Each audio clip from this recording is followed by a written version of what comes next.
जय श्री राम मित्रों, आप सभी का मेरे YouTube चैनल संस्कृति विसुधा में हृदय अभिनंदन है।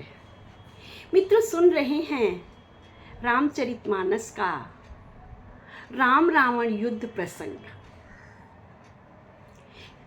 हमने पिछले वीडियो में ये जाना कि रावण विचलित हो गया है।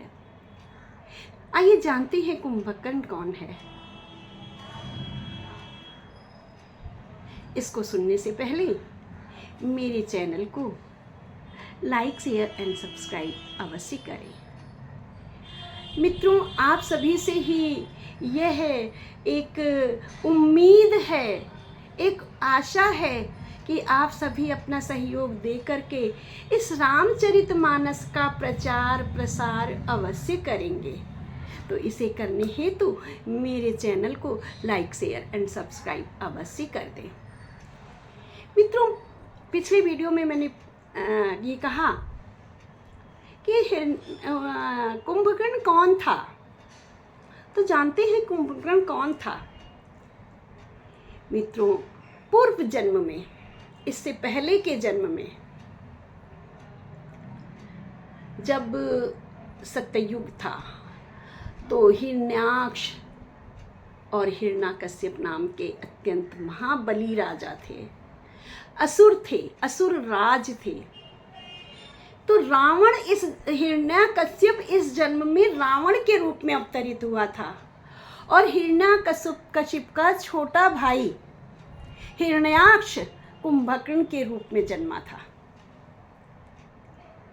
किंतु विभीषण जो थे वह बहुत ही देव प्रकृति के पुरुष थे, इसलिए उन्हें राम के चरणों में अनुरक्ति थी।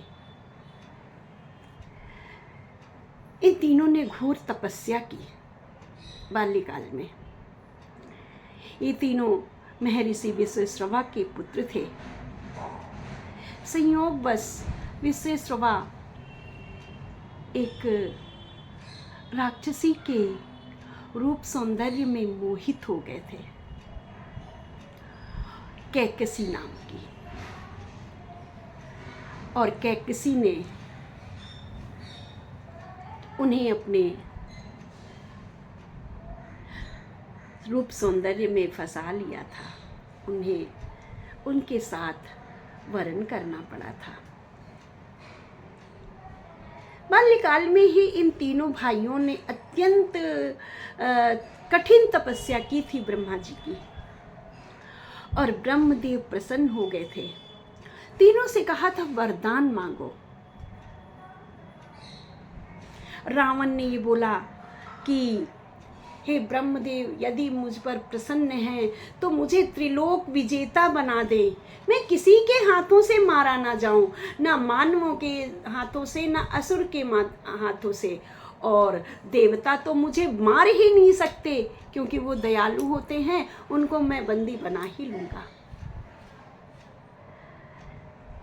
मित्रों, कुंभकर्ण अत्यंत विशालकाय शरीर वाला था, बहुत अधिक खाना खाता था और बहुत पानी पीता था। इतना अधिक खाना खाता था कि कई हजार लोगों के द्वारा खाया जाने वाला खाना वो एक बार में ही खा लेता था। खाता जाता था। यह देख करके देवताओं में बहुत ही ज़्यादा भय व्याप्त हो गया कि अगर यही सब खा जाएगा तो अन्य प्राणी क्या करेंगे। इसलिए ब्रह्मा जी से उसने वरदान, जब ब्रह्मा जी से वह वरदान मांगने को हुआ तो सरस्वती माँ कुंभकर्ण की जिह्वा पर बैठ गई। सरस्वती माँ ने देवताओं की सहायता की। ब्रह्मा जी ने कहा, कहो बस क्या चाहते हो। कुंभकर्ण ने कहा, हे ब्रह्मदेव, यदि आप मुझ पर प्रसन्न हैं तो मुझे ये वरदान दें कि मैं 6 महीने तक सोता रहूं और 6 महीने जागूं। ऐसा सुन करके सभी देवता बड़े हर्षित हुए कि माँ शारदे ने अपना काम कर दिया और ब्रह्मा जी ने उन्हें तथास्तु का वर दिया, तथास्तु कह दिया कि ऐसा ही होगा, जैसा तुम चाहते हो वैसा ही होगा। मित्रों, विभीषण बड़ी सात्विक प्रवृत्ति का था। उसने प्रभु के चरणों में अपना अनुराग मांगा, उसने भगवत भक्ति मांगी, जिसके फलस्वरूप विभीषण प्रभु की शरणागत हो गया और विभीषण इसी तरह से प्रभु की शरण में गया। जब रावण ने उसको लात मार कर निकाल दिया तो विभीषण प्रभु के चरणों पर जाकर साष्टांग प्रणाम करके उनके चरणों पर गिर पड़ा और कहने लगा, श्रवण सुजैसे सुनियायहूँ, प्रभु भंजन भवबीर, त्राहि त्राहि आरति हरन, शरण सुखद रघुबीर। हे प्रभु, आपका सुयस सुनकर, कानों से आपका सुयस सुनकर मैं आया हूँ। श्रवण सुजस सुनि आया हूँ, प्रभु भंजन भवबीर। हे प्रभु, आप सभी पीड़ा को, आप सभी कष्टों को हरने वाले हो। त्राहि त्राहि आरत हरन, मेरी आर्त का मतलब मेरे दुख को, मेरे कष्टों को हर लो। शरण सुखद रघुवीर, हे रघुवीर, मैं आपकी शरण में आया हूँ, आपकी शरण ही मुझे सुख की प्राप्ति कराएगी। इस प्रकार से विभीषण का तो कल्याण हो गया। आइए जानते हैं रावण और कुंभकर्ण की क्या गति हुई है अपने अगले वीडियो में।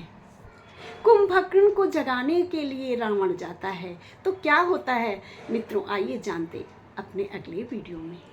मेरे चैनल को लाइक, शेयर एंड सब्सक्राइब अवश्य कर दें। बोलो राजा रामचंद्र की जय, पवन सुत हनुमान की जय।